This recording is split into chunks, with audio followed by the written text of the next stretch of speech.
వెళితే ప్రాణాలే పోయిన సంఘటన పెద్దపల్లి జిల్లాలో చోటు చేసుకుంది. జిల్లా కేంద్రంలో ప్రభుత్వ ఆసుపత్రిలో ఈ నెల 17వ తేదీన పెద్దపల్లి మండలం పెద్దబొంకూరు గ్రామానికి చెందిన మిట్టపల్లి సౌమ్య కాన్పు కోసం ఆసుపత్రిలో అడ్మిట్ అయ్యారు. కాగా ఆమెకు బీపీ ఎక్కువగా అవడంతో కంట్రోల్ చేసి ఈ నెల 21న ఆపరేషన్ చేశారు. ఉదయం 3:30 మళ్లీ బీపీ పెరగడంతో హుటాహుటిన కరీంనగర్ తరలించారు. ఈ క్రమంలో మార్గ మధ్యంలో మృతి చెందినట్లు పెద్దపల్లి సూపరింటెండెంట్ శ్రీధర్ తెలిపారు. ఖమ్మం ప్రభుత్వ ఆసుపత్రిలోనే ప్రాణాలు పోతే సౌమ్య మృతదేహాన్ని కావాలనే కరీంనగర్కు తరలించి చేతులు దులుపుకున్నారని బంధువులు ఆరోపించారు.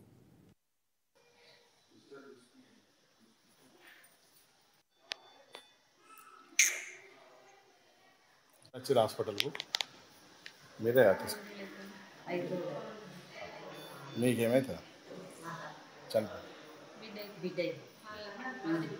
మరిది బిడ్డ 5 రోజుల నుంచి ఏడున్నాం. నార్మల్ డెలివరా పెద్ద ఆప్షన్ ఎందుకు మరి 5 రోజుల నుంచి ఎందుకున్నారు?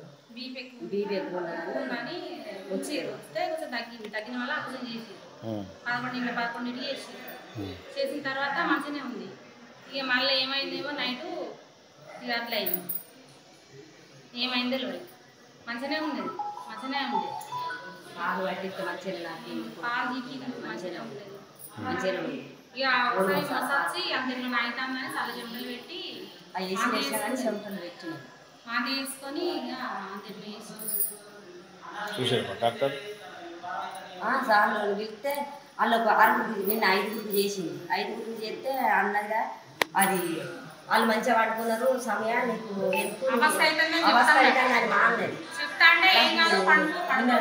డబ్బులు ఎక్కడ నచ్చి వెళ్ళక్కలేదు, నాకు ఇక్కడ నొత్తంది అని అన్నది. నొత్తంది అని అంటే దగ్గు అని వాళ్ళు అన్నారు. అంటే నాకు ఇక్కడ మిట్టపల్లి సౌమ్య వైఫ్ ఆఫ్ కలబోయిన నవీన్ 20 సంవత్సరాల గర్భిణీ మహిళ మొదటి మన హాస్పిటల్కి పెద్దపల్లి మాతా శిశు హాస్పిటల్కి రావడం జరిగింది. ఆమెకు గత కొంతకాలంగా హై బీపీతో ఉంటుంది పేషెంట్. 18వ తారీఖు నాడు ఉదయం 11 గంటలకు మనము 160/110 బీపీతో పేషెంట్ అడ్మిట్ చేయడం జరిగింది. దాని తర్వాత దానికి సంబంధించిన డాక్టర్స్, గైనకాలజిస్ట్, ఫిజిషియన్ వీళ్ళంతా చూసి బీపీకి సంబంధించిన ఒక 2-3 మెడిసిన్స్తో కంట్రోల్ చేసే ప్రయత్నం చేసింది 2-3 డేస్. ఆమెకు కావాల్సిన బ్లడ్ టెస్ట్లు, స్కానింగ్ ఫెసిలిటీస్ అన్నీ చేసి 19 నాడు కొంచెం బీపీ తక్కువ ఉంది అండ్ పాప కూడా మంచి వెయిట్ వచ్చింది కాబట్టి నిన్న మార్నింగ్ 21 నాడు మార్నింగ్ ఉదయం 11 o'clock ఆపరేషన్ చేశారు డాక్టర్స్. చేసినాక పేషెంట్ మంచిగానే ఉండేది. But evening like early morning 3:30కి పేషెంట్ సడన్గా ఊపిరాడటం లేదని చెప్పింది.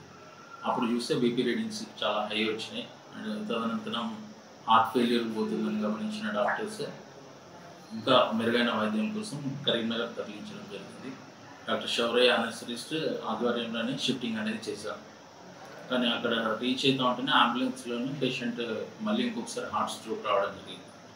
సో కరీంనగర్ ఐసీకి తరలించి అక్కడ ఈసీజీ తీసి డెత్ డిక్లేర్ చేసి అక్కడ నుంచి సుబేట సార్ ఇప్పుడు నైట్ ఇంజక్షన్ వేయడం ద్వారా 2 వచ్చి అది వేసిన తర్వాత టోటల్ ట్రీట్మెంట్ ప్రాసెస్ అనేది ఒక 1 hour జరిగింది. ఇక్కడ ఆ ట్రీట్మెంట్ భాగంలో ఇంజెక్షన్స్ ఇవ్వడం జరుగుతుంది. కానీ ఇంజెక్షన్ వల్ల వికటించి అట్లాంటిది బీపీకి సంబంధించిన ట్రీట్మెంట్ ఇంజెక్షన్స్